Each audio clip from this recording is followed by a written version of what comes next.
Donald Trump likes to call himself a master deal maker, but his treatment of India looks more like a masterclass in doublespeak. One moment he's hot. One of America's greatest, most devoted, and most loyal friends, Prime Minister Modi of India. Thank you. And the next moment, he's cold. I've been very disappointed that India would be buying so much oil, as you know, from Russia. All while dangling the promise of a beautiful deal with Prime Minister Narendra Modi. His advisors blast India for buying discounted Russian oil. Because India's high tariffs cost us jobs and factories and income and higher wages. And then the taxpayers lose because we got to fund Modi's war. But Washington's own China policy quietly spares Beijing from equivalent punishment, even though it is the biggest importer of that very same oil. Trump brands India Maharaja of tariffs, accuses it of laundering blood money, yet floats tweets about positive talks. Why is China allowed to skate while India gets hammered? Has India really become that dispensable to the United States of America? And how does China stack up against America? Hello and welcome. You're watching Statecraft with me, Geeta Mohan.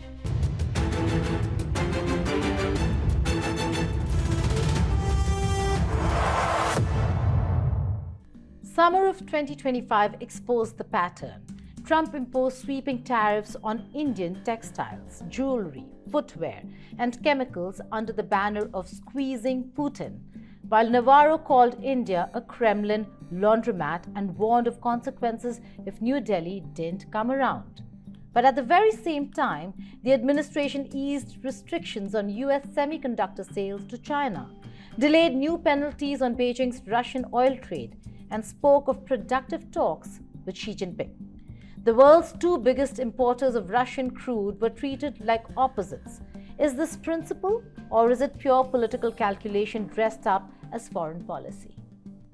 US President Donald Trump has dramatically escalated his trade as sanctions playbook, urging the European Union to hit imports from India and China with tariffs of up to 100% in an effort to choke off Russia's war chest. But Europe has pushed back, because buying Russian oil, according to European Union, is not illegal, it may be immoral, and therefore they cannot sanction countries that buy oil from Russia. Meanwhile, businesses live in uncertainty while politicians trade barbs and tweets. Contrast that with Washington's approach to China. Beijing buys even more Russian oil than India and remains the world's largest exporter, a critical supplier of advanced electronics, semiconductors, rare earths, batteries, and affordable consumer goods.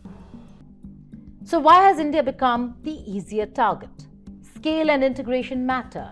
India's exports were about $825 billion in 2024-25. Impressive, yet smaller than China's trillion-dollar level trade. And its integration into global supply chains is still developing. India does not yet dominate the high-tech intermediate inputs or critical manufacturing that make a partner indispensable for immediate supply resilience. The US need for China is not only about parts and products, but about demand and finance. China is a major market for US agricultural goods and aircraft, and it remains a large holder of US treasuries that helps keep borrowing costs lower. That asymmetry explains why Trump's doublespeak lands on India with greater force. India is still pegged as a rising option rather than an immediate substitute. Its export basket skews toward textiles, pharmaceuticals, and services rather than the full spectrum of critical intermediate goods. But India is growing, and that growth will change the calculus. Treating India as dispensable might win short-term headlines, but it risks handing strategic advantage to rivals and eroding the very partnerships Washington claims to value.